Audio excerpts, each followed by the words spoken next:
Now we shall see a few orthopedic conditions. Rheumatoid arthritis. This is a typical hand of rheumatoid arthritis. Note the deformity of the small joints of the fingers. Whenever multiple joints are affected, especially small joints of fingers and toes, think of rheumatoid arthritis. Note the deformity of interphalangeal and metatarsophalangeal joints. In this patient, the wrists and the feet are also markedly affected. Rheumatoid arthritis is characterized by pain, swelling, and stiffness of multiple small joints, along with systemic features like anemia, weight loss, fever, and rheumatic nodules. Tetany. This is a typical position of fingers in tetany. The patient also gets severe cramps in the forearm muscles and hands. It is primarily due to calcium deficiency. So give intravenous calcium gluconate followed by oral calcium supplements. Note this swollen right knee. This particular boy was a hemophilic who has got hemarthrosis following a trivial injury. But normally hemarthrosis may occur following an injury with a fracture or ligament tear, and you should ask for an X-ray.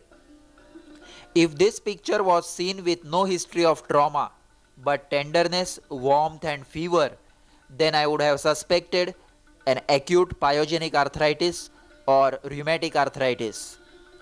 And if the quadriceps, that is the thigh, was wasted and thin, I would have thought of tuberculous arthritis. In this patient, note the prominence of T10 vertebra. Tenderness and gibbous are typical of tuberculosis of spine. In a patient who has fallen from height, such a gibbous will indicate a compression fracture of the spine. If a patient with gibbous has weakness of legs, then he should be referred to an orthopedic surgeon urgently. This is kyphoscoliosis. Such extensive deformities are usually congenital. But if it is of recent onset or if it is increasing, then refer the patient to an orthopedic surgeon.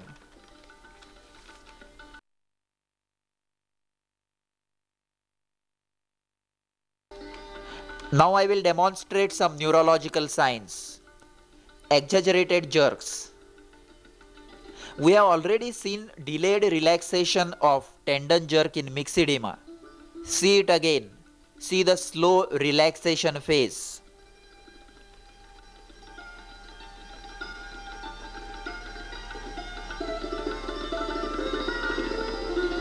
Now compare it with a brisk and exaggerated tendon jerk.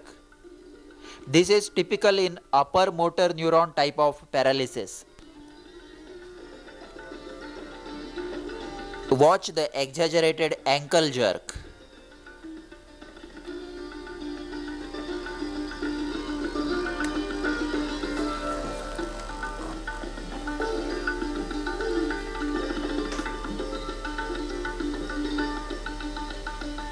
Exaggerated ankle jerk may also be demonstrated through ankle clonus. Sustained dorsiflexion of the foot results in ankle clonus, that is a repetitive rhythmic contraction of the calf muscles, recurring for as long as the pressure is maintained on the sole of the foot.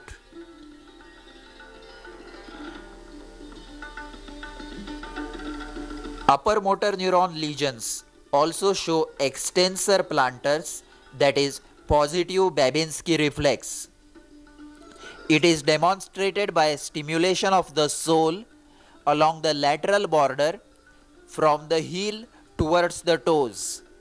This normally causes plantar flexion of the soles, but as you can see here is dorsiflexion of the toes, that is a positive Babinski reflex. It can also be demonstrated by firm pressure along the anteromedian surface of the upper tibia, termed as Oppenheim's sign.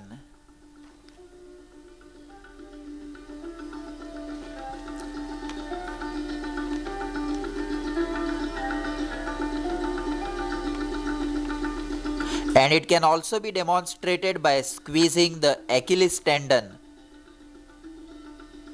termed as Schoffer's sign.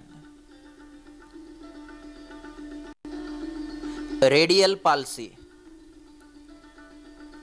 Note the wrist drop on the left side due to radial nerve palsy.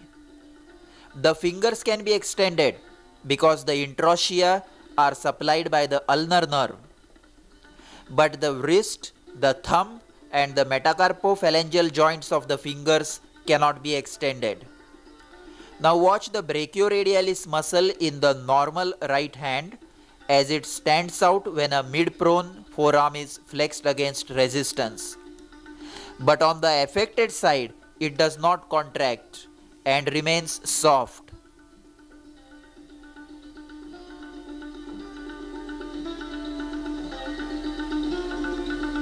Now here I have marked the area of anesthesia, which is characteristic of radial nerve palsy. Note that within this area, the patient does not feel the pinprick, but outside it, the sensations are normal.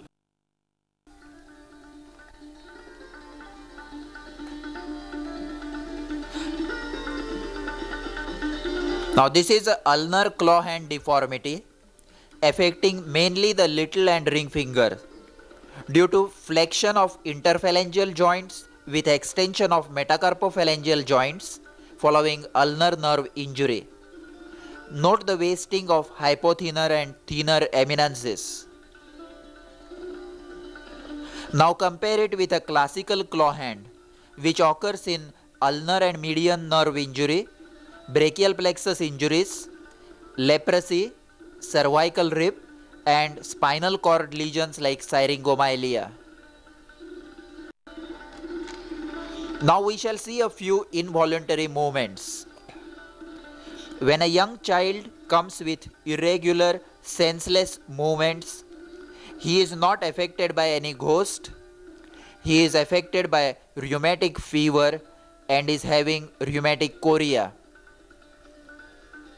If the patient is adult, then of course it is unlikely to be rheumatic. Then you should think of other causes, especially hysteria. Watch the boy as he is trying hard to hold his hands steady, but he cannot. The chorea is involuntary and he cannot control it. It usually persists even after treatment for 3 to 6 months.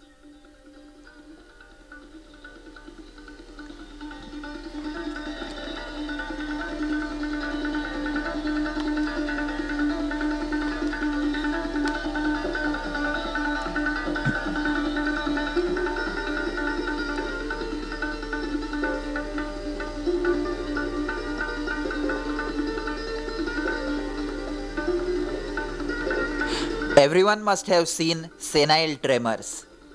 They mainly affect the hands and the neck. There is no definite treatment for senile tremors. B complex and tranquilizers may show temporary benefits, but these tremors have to be accepted.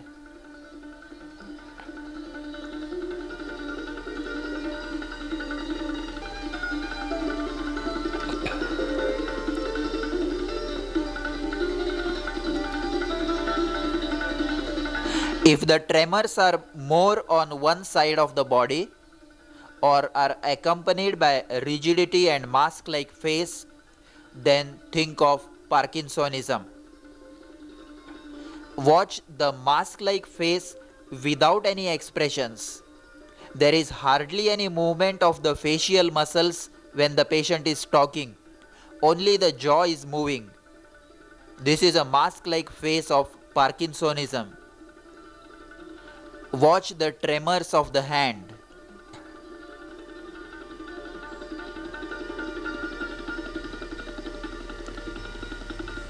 Watch the imbalanced gait. and watch the typical pin rolling tremors of Parkinsonism.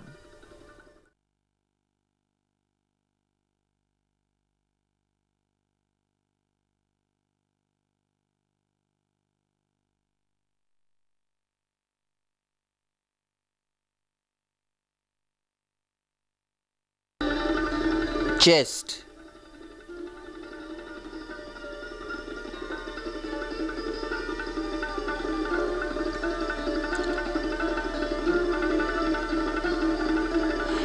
Here we have a pigeon chest. Note the forward projecting sternum and costal cartilages. It may be congenital or secondary to rickets or chronic nasal obstruction in childhood. A pigeon chest where the sternum and costal cartilages are projecting forwards.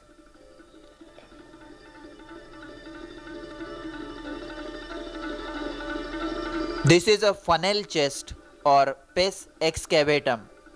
Note the exaggerated hollow over the lower end of the sternum. It is often seen in cobblers due to constant pressure of the shoe against the lower part of the sternum, or it may be due to rickets or congenital. It has no specific significance, but in severe cases, the heart may be displaced to one side.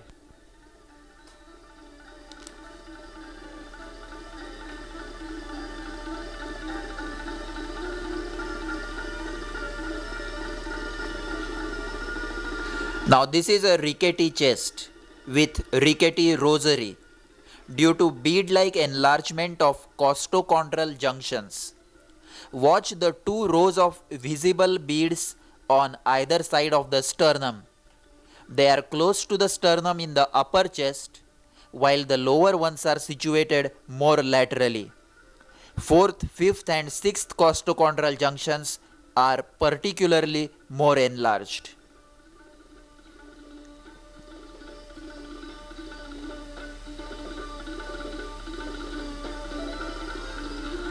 This is another rickety chest with pigeon chest deformity, that is protruding sternum and Harrison's sulcus. See the transverse grooves along the attachment of diaphragm where the soft rickety chest gets pulled in during inspiration.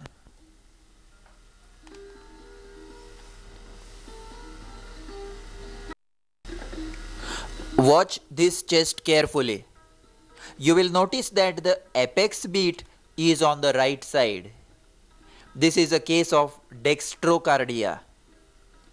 An X-ray will be confirmatory. What you have to remember is that in some cases with dextrocardia, even the abdominal organs will be inverted.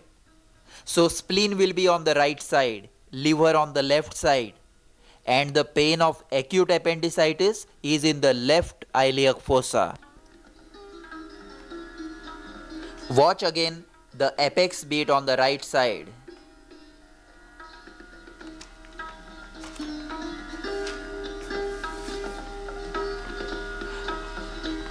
Now in this patient, note the bulging precordium. This is an indication of cardiomegaly. The heart lesion needs to be examined and investigated carefully. The apex beat is heaving, a sign of left ventricular hypertrophy. Watch the bulging precordium and the heaving apex beat.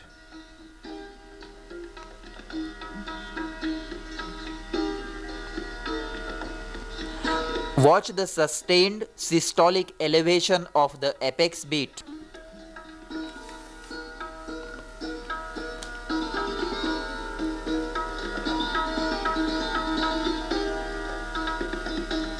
Heaving apex beat of left ventricular hypertrophy.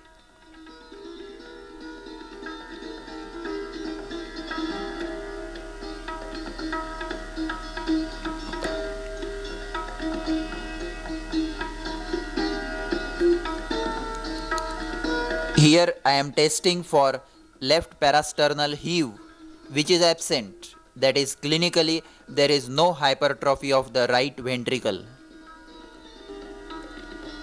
Now in this patient, compare the left side of the lower chest with the right side. The left side shows fullness, the movements are diminished, and the intercostal spaces are relatively bulging. On the normal right side, the intercostal spaces are retracted during inspiration, but on the left side they are bulging. This type of fullness indicates fluid in the pleural cavity like pleural effusion or empyema.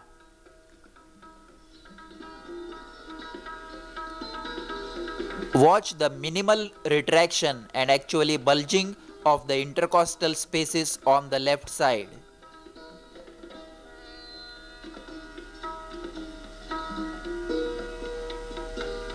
Now I am aspirating fluid from the right chest, and we will see the same case after aspiration of 1200 ml of clear straw colored fluid. See that the fullness of chest has reduced. Intercostal spaces now retract during inspiration.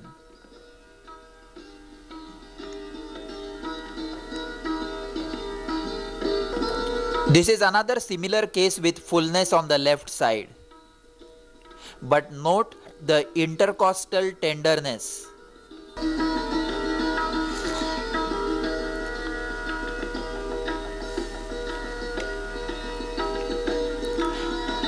If the intercostal tenderness and fullness is present on the right side, then in addition to empyema, you have to think of amoebic hepatitis, which is more common.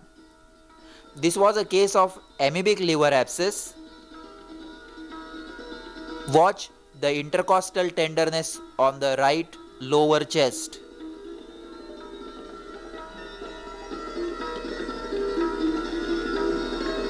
An intercostal tenderness at this site, you must suspect amoebic hepatitis.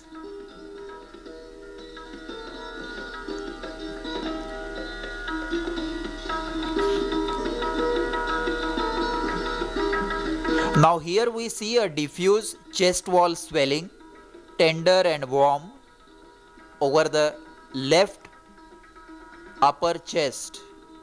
But the interesting feature here is that when the patient coughs, the swelling bulges.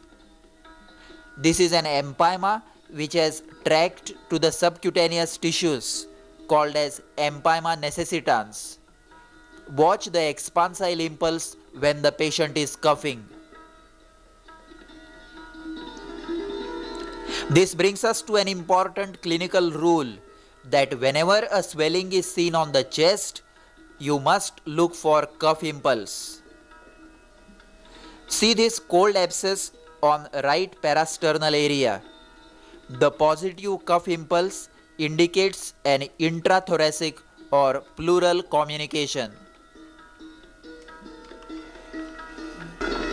While examining right parasternal and back swellings, in addition to cough impulse, you should also look for pulsations.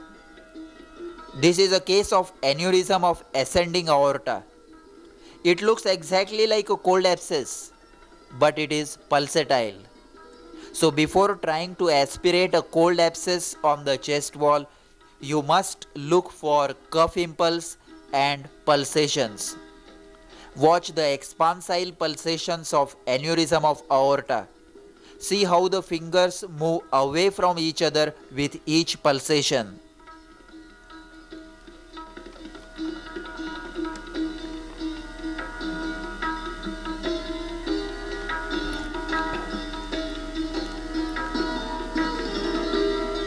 Expansile pulsations of aneurysm of aorta.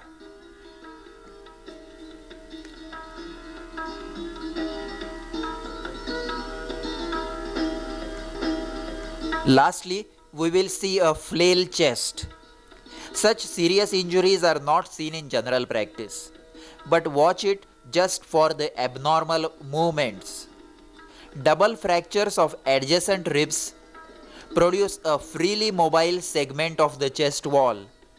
which is drawn in during inspiration and out during expiration, exactly opposite to the rest of the chest wall. This is a very serious injury that may need to be kept on a respirator and artificial ventilation immediately.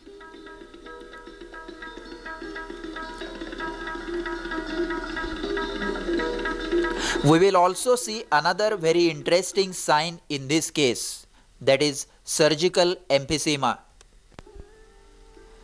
Surgical emphysema occurs due to air in the subcutaneous tissues, which produces a crackling feel to palpation. See the swelling in the right side of the neck, and when I palpate it, you can actually see the displacement of air in the subcutaneous tissues. This type of surgical emphysema is often felt around fractures of ribs. But if such crackling crepitations are felt around an infected wound, you should immediately think of gas gangrene or similar anaerobic infections.